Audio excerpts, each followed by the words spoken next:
नमस्ते। आज हम बात करने वाले हैं भारत के लोकतंत्र के पावर हाउस की, हमारी संसद की। चलिए जरा करीब से देखते हैं कि ये काम कैसे करती है, इसकी बनावट कैसी है, एक तरह से इसका पूरा ब्लूप्रिंट समझते हैं। अच्छा, एक सवाल। भारत की सबसे शक्तिशाली बिल्डिंग कौन सी है? कोई महल, कोई किला? नहीं। इसका जवाब है नई दिल्ली में मौजूद संसद भवन। ये वो जगह है जहां सचमुच देश की किस्मत लिखी जाती है। तो ये समझना जरूरी है कि संसद सिर्फ एक इमारत नहीं है। हमारे संविधान का आर्टिकल 79 साफ कहता है कि संसद के 3 हिस्से हैं: राष्ट्रपति, लोकसभा और राज्यसभा। और ये तीनों मिलकर ही बनाते हैं वो पावर सेंटर जहां हमारे देश के सारे कानून बनते हैं। तो आज की हमारी चर्चा का रोड मैप कुछ ऐसा रहेगा। सबसे पहले हम संसद के दोनों सदनों को समझेंगे। फिर ये देखेंगे कि ये काम कैसे करते हैं, कानून बनाने का पूरा प्रोसेस क्या है, और आखिर में संसद के सबसे जरूरी काम कौन-कौन से हैं। तो चलिए शुरू करते हैं। सबसे पहले समझते हैं भारत के लेजिस्लेटिव सिस्टम की बुनियाद, यानी संसद के 2 सदनों को। शुरुआत करते हैं लोकसभा से। इसे हाउस ऑफ द पीपल या जनता का सदन भी कहते हैं, और जैसा नाम से ही जाहिर है, इसका कनेक्शन सीधा भारत की जनता से है। और ये है लोकसभा की मौजूदा ताकत, 543। पर ये सिर्फ एक नंबर नहीं है, ये 543 लोग वो प्रतिनिधि हैं जिन्हें देश के करोड़ों लोगों ने सीधे वोट देकर अपनी आवाज के तौर पर संसद भेजा है। अब लोकसभा के बारे में कुछ जरूरी बातें जान लेते हैं। इसके मेंबर्स को सीधे जनता चुनती है। इसका कार्यकाल 5 साल का होता है, लेकिन इसे राष्ट्रपति समय से पहले भंग भी कर सकते हैं। और मेंबर बनने के लिए कम से कम उम्र 25 साल होनी चाहिए। ये सारी बातें मिलकर लोकसभा को बहुत डायनामिक और सीधे जनता के प्रति जिम्मेदार बनाती हैं। और लोकसभा की असली ताकत इसी जवाबदेही में है। देखिए, जो सरकार देश चलाती है वो सामूहिक रूप से सिर्फ और सिर्फ लोकसभा के प्रति ही उत्तरदायी होती है। पैसों से जुड़ा कोई भी बिल यानी मनी बिल सिर्फ लोकसभा में ही आ सकता है।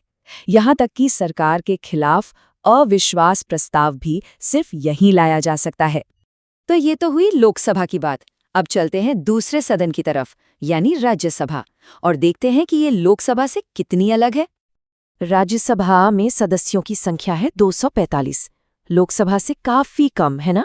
और यहाँ मेंबर्स के चुने जाने का तरीका भी एकदम अलग है। राज्यसभा को अपर हाउस भी कहते हैं। इसकी सबसे खास बात यह है कि ये एक परमानेंट बॉडी है, मतलब ये कभी भंग नहीं होती। इसके सदस्य राज्यों के विधायक चुनते हैं, सीधे जनता नहीं। हर 2 साल में इसके 1/3 सदस्य रिटायर हो जाते हैं। और हाँ, मेंबर बनने के लिए मिनिमम उम्र 30 साल है। एक और दिलचस्प बात, 12 सदस्य राष्ट्रपति द्वारा नॉमिनेट किए जाते हैं, जो आर्ट, लिटरेचर, साइंस जैसे फील्ड्स के एक्सपर्ट होते हैं। इसे काउंसिल ऑफ स्टेट्स यानी राज्यों की परिषद क्यों कहते हैं? वो इसलिए क्योंकि इसके पास कुछ स्पेशल पावर्स हैं जो राज्यों के हक की रक्षा करती हैं। जैसे ये संसद को यह अधिकार दे सकती है कि वो स्टेट लिस्ट के किसी सब्जेक्ट पर कानून बनाए या फिर नई ऑल इंडिया सर्विसेज बना सकें। तो चलिए दोनों सदनों को एक साथ रखकर देखते हैं। चुनाव का तरीका अलग है, एक डायरेक्ट, दूसरा इनडायरेक्ट। एक का कार्यकाल 5 साल का है जो भंग हो सकता है, दूसरा परमानेंट है। उम्र की सीमा अलग है, अध्यक्ष अलग है, और सबसे बड़ा फर्क, मनी बिल्स पर लोकसभा की ताकत कहीं ज्यादा है। तो कुल मिलाकर ये एक दूसरे के कॉम्पिटिटर नहीं बल्कि एक दूसरे के पूरक हैं। ठीक है, तो अब हम दोनों सदनों का स्ट्रक्चर समझ चुके हैं, पर सवाल ये है कि ये काम कैसे करते हैं, संसद का कामकाज चलता कैसे है। चलिए अब इसे समझते हैं। तो देखिए, संसद में कोई भी काम शुरू होने से पहले एक शर्त पूरी होनी जरूरी है, जिसे कहते हैं कोरम। इसका सीधा सा मतलब है कि सदन में कम से कम 10% मेंबर्स का मौजूद होना जरूरी है। अगर इससे कम लोग हैं तो कार्रवाई शुरू ही नहीं हो सकती। अब संसद ऐसा नहीं है कि रोज काम करती है। इसका काम सेशंस में होता है, जिन्हें सत्र कहते हैं। मोटे तौर पर साल में 3 सेशन होते हैं: बजट सेशन, मॉनसून सेशन और विंटर सेशन।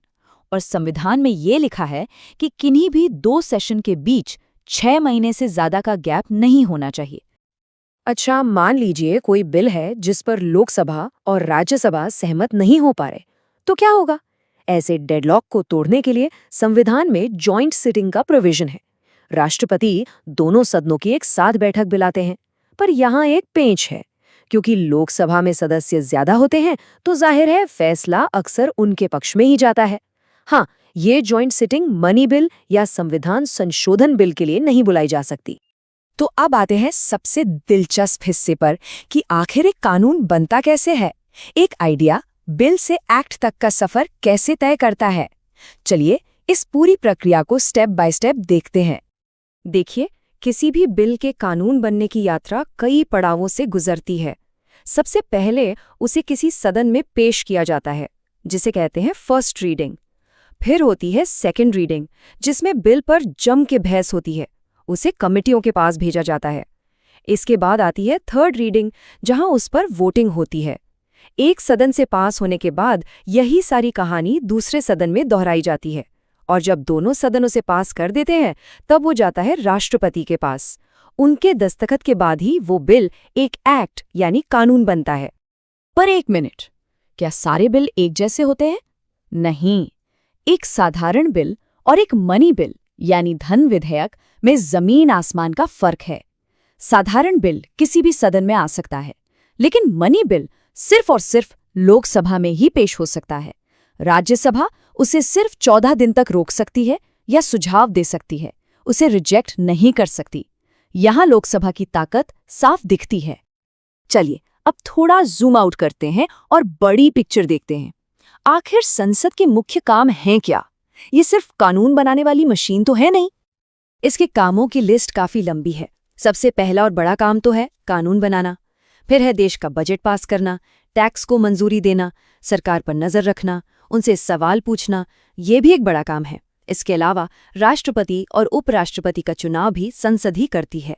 और सबसे बड़ी शक्ति, संविधान में संशोधन करने की शक्ति भी इसी के पास है। यहाँ तक कि जजों या राष्ट्रपति को हटाने की प्रक्रिया भी यहीं से शुरू होती है। तो अगर पूरी बात को समेटे तो क्या समझ में आता है? यही कि संसद एक 3 हिस्सों वाला सिस्टम है। इसमें एक तरफ है लोकसभा, जो सीधे जनता से चुनकर आती है और बहुत शक्तिशाली है, खासकर पैसों के मामले में। और दूसरी तरफ है राज्यसभा, जो राज्यों का प्रतिनिधित्व करती है और सिस्टम में एक स्थिरता लाती है। दोनों का ये कॉम्बिनेशन ही भारतीय लोकतंत्र की खूबसूरती है। तो आखिर में एक सवाल पर सोचते हैं, ये जो 2 अलग अलग तरह के सदन हैं, इनके बीच शक्तियों का जो ये नाजुक सा बैलेंस बनाया गया है, वो हमारे लोकतंत्र को मजबूत कैसे करता है? ये सिर्फ एक सिस्टम नहीं है, बल्कि इसके पीछे चेक्स एंड बैलेंसेस का एक बहुत गहरा सिद्धांत काम करता है।